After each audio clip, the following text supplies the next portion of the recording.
Assalamualaikum, kembali lagi di channel Legowo Story. Sebelum lanjut ke videonya, mohon bantuannya untuk subscribe channel ini. Terima kasih. Bab 3045, Mengakali. Setelah menerima pemberitahuan Zuo Tianzeng, 5 elemen lainnya secara alami menjadi gugup juga. Masalahnya telah menjadi seperti ini, dan rahasia inti internal dari Seal Demon League juga telah diungkapkan oleh mereka. Jika ini terjadi, mereka akan mati saat kembali. Kalau tidak, setelah berita menyebar, mungkin akan sulit bagi beberapa dari kita untuk ingin mati. Mu Jie mengerutkan kening dan berkata dengan ekspresi khawatir di wajahnya. Prioritas utama kami adalah membunuh semua orang yang mengetahui cerita orang dalam. Ya, apa yang Musa katakan benar. Jika kita kembali seperti ini, pasti tidak akan ada buah yang enak untuk dimakan. Kita harus bertindak secara terpisah dan membunuh semua orang yang mengetahui cerita di dalamnya. Mata Huo Sa penuh aura pembunuh. Mereka berempat berdiskusi sebentar, dan kemudian mulai membagi menjadi beberapa kelompok, mencegat dan membunuh para pembudidaya lepas itu, anggota keluarga Ning, dan Chen Ping dan yang lainnya. Selama Anda tidak meninggalkan ujung utara ini, berita tidak akan menyebar dalam waktu singkat. Pada saat yang sama, di tepi ujung utara, di hutan lebat, sesosok tubuh sedang berjalan dengan cepat. Ini adalah hutan terakhir di tanah ujung utara. Lewati sini dan masuki tanah ujung utara. Ada celah salju yang luas di belakangnya, sulit untuk melihat pepohonan hijau yang rimbun. Di hutan ini, suara monster terus terdengar. Tapi setelah monster ini mendekati sosok itu, mereka semua secara sukarela menyerah. Di bawah sosok itu, ada seekor harimau putih murni dengan mata merah memancarkan cahaya merah. Orang ini tidak lain adalah Yi He yang disembuhkan oleh putri di Kabupaten Jialing. Setelah Chen Ping pergi, putri Kabupaten Jialing mengeluarkan racun di tubuh Yi He. Sekarang Yi He pergi ke ujung utara untuk menemukan Chen Ping. Dia takut Chen Ping akan berada dalam bahaya. Tetapi pada saat ini, tiba-tiba 2 orang langsung melompat keluar dan menghentikan Yi He, dan keduanya menatap lurus ke arah harimau putih yang diduduki Yi He. Harimau putih ini juga merupakan tunggangan yang dijinakkan sementara oleh Yi He, sebagai kaisar iblis. Jika dia ingin menjinakkan beberapa monster, masih mudah ditangkap. Tapi di mata kedua orang ini, mendapatkan tunggangan seperti ini bahkan lebih sulit. Jadi mereka berdua melihat Yi He mengendarai tunggangan macan putih. Jadi mereka ingin menghentikannya dan menyimpannya sebagai milik mereka. Yi He melihat 2 orang menghalangi jalan, jadi dia berhenti. Rekan Taois, apakah kamu tidak tahu kemana kamu pergi? Salah satu dari mereka bertanya pada Yi He, pergi ke ujung utara untuk menemukan orang, jawab Yi He. Sedikit tumbuh di ujung utara. Karena kamu ingin menemukan seseorang, kami dapat membantumu, tetapi kami memerlukan sedikit biaya bantuan. Pria itu berkata dengan keras, selama kamu bisa membantuku menemukan seseorang, dan berapa banyak koin roh yang kamu inginkan, jangan ragu untuk bertanya. Sebagai kaisar iblis, Yi He tidak peduli dengan koin roh itu. Tidak banyak, bagaimana dengan 100.000 koin roh? Kata pria itu, aku akan memberimu 1 juta, memimpin jalan. Iliin tidak terbiasa dengan ujung utara, jadi akan lebih cepat jika seseorang memimpin. Keduanya saling memandang, dan keduanya tersenyum. Oke, ikuti kami dari dekat. Setelah pria itu selesai berbicara, dia berbalik dan mulai berjalan menuju kedalaman hutan. Kak, orang ini terlihat sangat kaya. Apalagi saat dia duduk di atas harimau putih, dia pasti tidak rendah. Salah satu pria dengan kerudung panjang di kepalanya berkata, aku sudah melihatnya sejak lama, makanya aku mengatakan itu. Untuk menghadapi orang seperti ini, kamu hanya bisa mengakali, bukan berjuang keras. Sudut mulut pria itu sedikit terangkat dan berkata, "Bagaimana cara mengecohnya?" tanya pria berkerudung panjang di kepalanya. "Bodoh. Bawa dia ke wilayah kita. Ketika saatnya tiba, lepaskan monster yang kita besarkan dan telan orang ini secara langsung. Uang di tubuhnya dan harimau putih yang dia duduki adalah milik kita semua." Pria lain berkata dengan bangga, "Kakak masih pintar." Pria berjilbab panjang di kepalanya langsung memuji. Bab 3046, turun. Yihe dari belakang hanya melihat dua orang di depan sambil mencibir. Dia tahu persis apa yang mereka berdua pikirkan, tetapi mereka berdua benar-benar berpikir bahwa Yihe tidak tahu apa-apa. Bersamaan dengan pendalaman yang terus-menerus, ada semburan raungan rendah dari seluruh hutan. "Teman Taois, kamu harus hati-hati, ada terlalu banyak monster di sini, sangat berbahaya. Beruntung kamu bertemu kami berdua hari ini. Biarkan kami membawamu keluar dari sini, kalau tidak kamu mungkin tidak bisa keluar sendiri." Pria terkemuka melihat kembali ke Yihe dan berkata, dia takut Yihe akan terlalu takut untuk pergi ketika dia mendengar begitu banyak monster menggeram. "Jadi, berapa banyak aku harus berterima kasih pada kalian berdua?" Yihe tersenyum tipis. "Itu tidak perlu. Karena kamu membayar kami untuk mempekerjakan kami, inilah yang harus kami lakukan." Setelah pria itu selesai berbicara, dia mengedipkan mata pada pria di sampingnya. Pria dengan syal panjang diam-diam mengeluarkan sekantong bedak dari lengannya, lalu mengibaskannya ke tanah.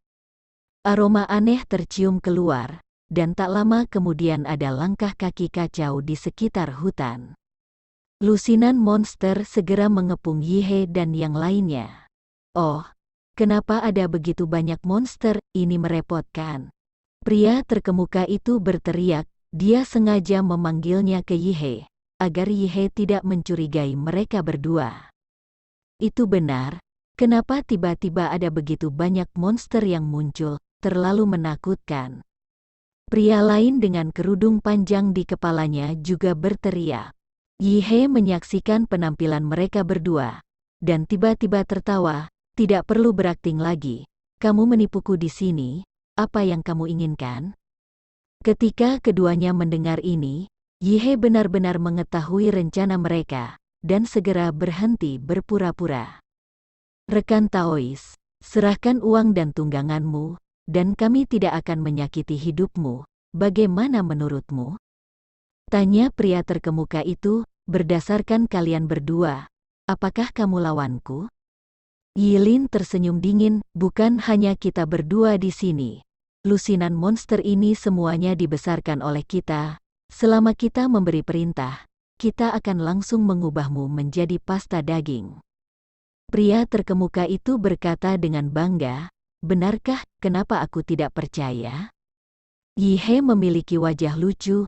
"Kamu tidak percaya, lalu aku akan membiarkanmu melihat." Melihat bahwa Yihe tidak mempercayainya, pria dengan syal panjang menjentikkan jarinya dan berkata kepada monster serigala, "Pergi dan gigit dia." Tapi iblis serigala itu berdiri tak bergerak, seolah dia tidak mendengarnya sama sekali. Pria itu tercengang sejenak, lalu berkata dengan lantang lagi, "Beri aku dia." Setan serigala masih tidak bergerak. Pada akhirnya, pria itu menjadi cemas, dan mengeluarkan sekantong bubuk lagi dan melambaikannya dengan santai. Kali ini aromanya bahkan lebih kuat.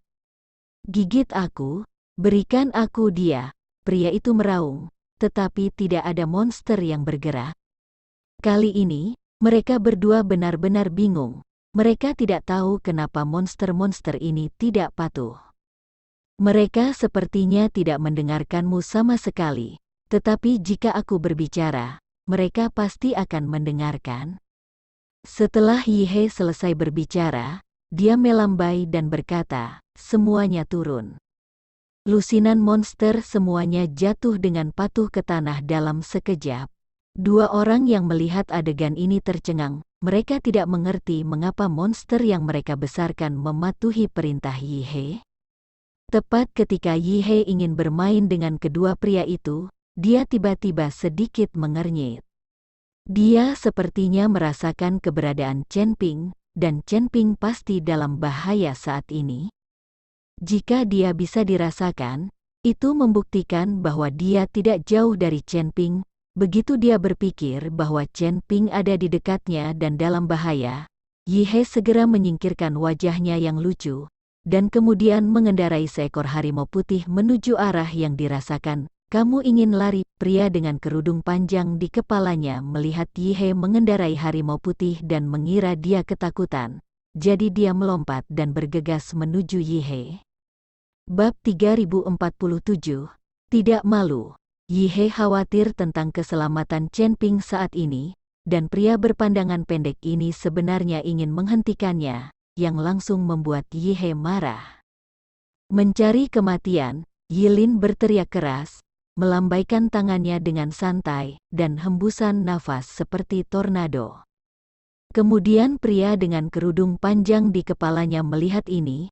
Sebelum dia sempat bereaksi, dia hancur berkeping-keping oleh nafas ini. Bahkan tidak ada mayat yang tertinggal. Kali ini, pria yang tersisa tertegun. Bunuh dia. Setelah Yi He selesai berbicara, sosoknya menghilang seketika. Dan lusinan monster itu bergegas menuju pria yang tersisa bersama-sama. Mereka bahkan tidak tahu seperti apa keberadaan Yi He sampai mereka mati.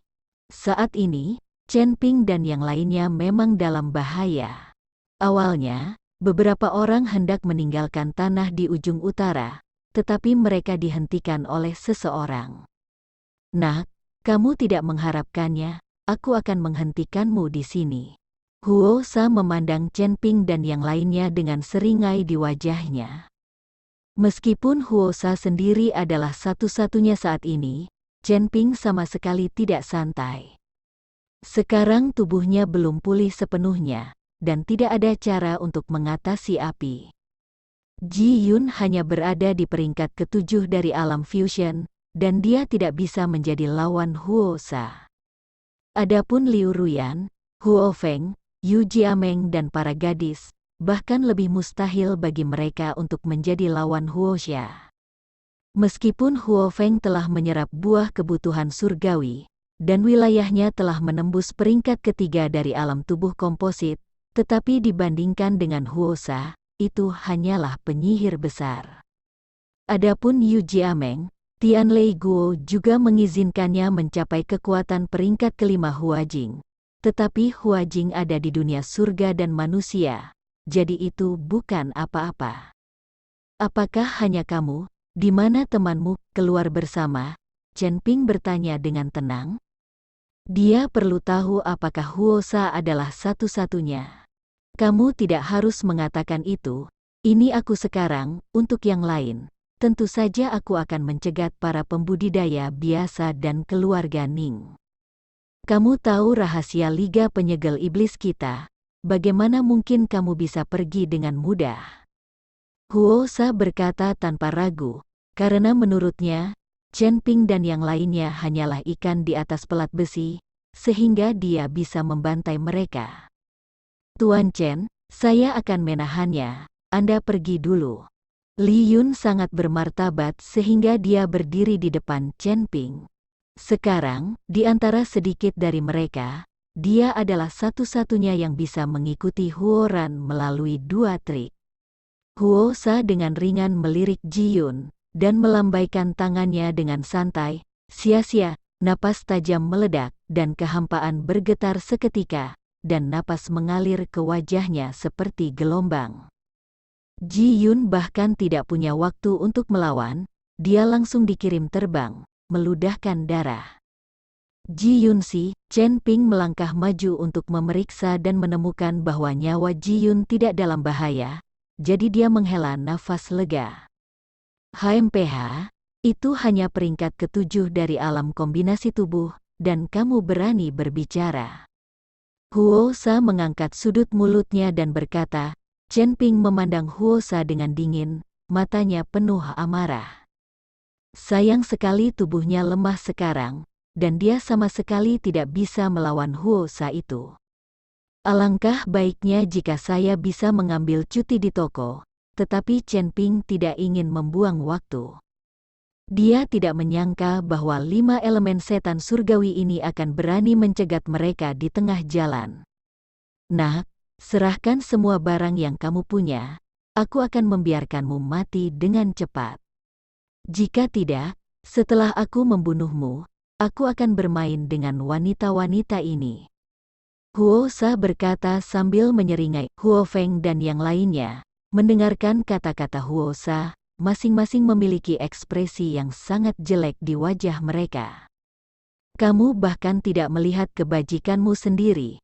Bahkan jika kami semua mati, kami tidak akan memanfaatkanmu sampah. Huo Feng meludahi Huo Sa itu dengan keras. Jika dia tidak diturunkan ke dunia sekuler dan kekuatannya telah sangat berkurang, sekarang giliran dia untuk memamerkan kekuatannya di sini, dan Huo Feng akan menamparnya sampai mati dengan satu tamparan. Karena kamu tidak takut mati, maka aku akan memenuhimu. Setelah Huo Sa selesai berbicara, dia mengangkat tangannya, dan nyala api yang mengerikan segera memenuhi seluruh langit. Terima kasih telah menonton video ini. Jika Anda menyukai videonya, silahkan like dan share. Jika ada kritik dan saran, silahkan tuliskan di kolom komentar. Wassalamualaikum.